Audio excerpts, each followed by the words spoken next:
Assalamualaikum warahmatullahi wabarakatuh. My name is Dayan Karina binti Awang Halmi, and today I will explain one important Islamic business contract, which is Tawarruq. Islamic contracts are the foundation of halal businesses because they ensure that all transactions are free from riba, rarar, and maisir and follow the Sharia principles. Therefore, understanding Islamic contracts is very important, especially for Muslims. So, what is Tawarruq? Tawarruq comes from the Arabic word warik, which means silver or cash. In simple words, Tawarruq is a method to obtain cash through sell transaction. There are three parties involved, which is the customer, the Islamic bank, and the third-party community buyer. The process happens in three steps. First, the bank sells a commodity to the customer on deferred payment. Secondly, the customer immediately sells the same commodity to a third party for cash. And as a result, the customer gets cash and the bank earns profit from a genuine sale, not from lending money.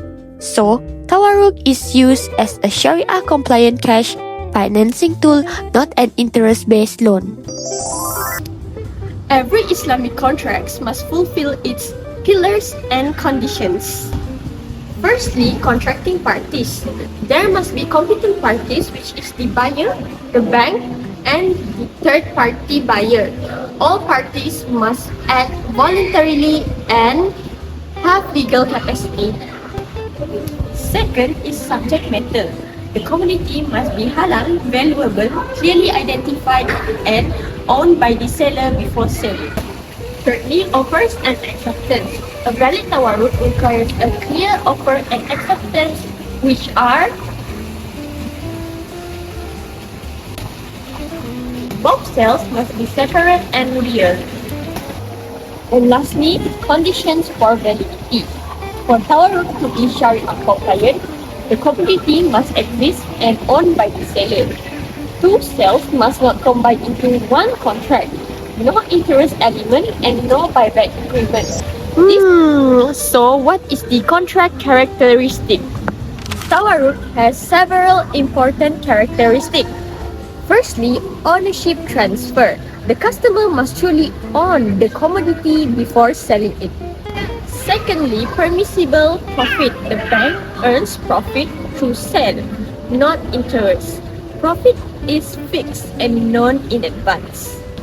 And lastly, avoidance of prohibited elements, which are riba, rarar, and maisir. Therefore, Tawarruq maintains Islamic ethical finance. Today, Tawarruq is widely used in Islamic banking, especially for personal financing, education financing, medical financing, and also working capital financing. Next is real-world application. When a customer needs 20,000 ringgit for education, instead of giving a cash loan with interest, the Islamic bank uses Tawarruq. The bank will sell a commodity worth 20,000 ringgit to the customer for 23,000 ringgit on deferred payment. The customer then sells the commodity to a broker for 20,000 ringgit in cash. Now the customer has cash and the bank earns halal profit. This method is also used in Islamic fintech platforms, liquidity management, and halal businesses financing. Thus, Tawarruq connects classical fiqh with modern financial needs. In conclusion, Tawarruq is a Sharia-compliant contract that allows individuals and businesses to obtain cash through genuine sale transactions. It fulfills all the Islamic legal requirements by using real assets, ensuring ownership transfers, and avoid riba, rara, and maisir. Tawarruq proved that the Islamic finance can meet modern financial needs while preserving Sharia ethics. Thank you for watching.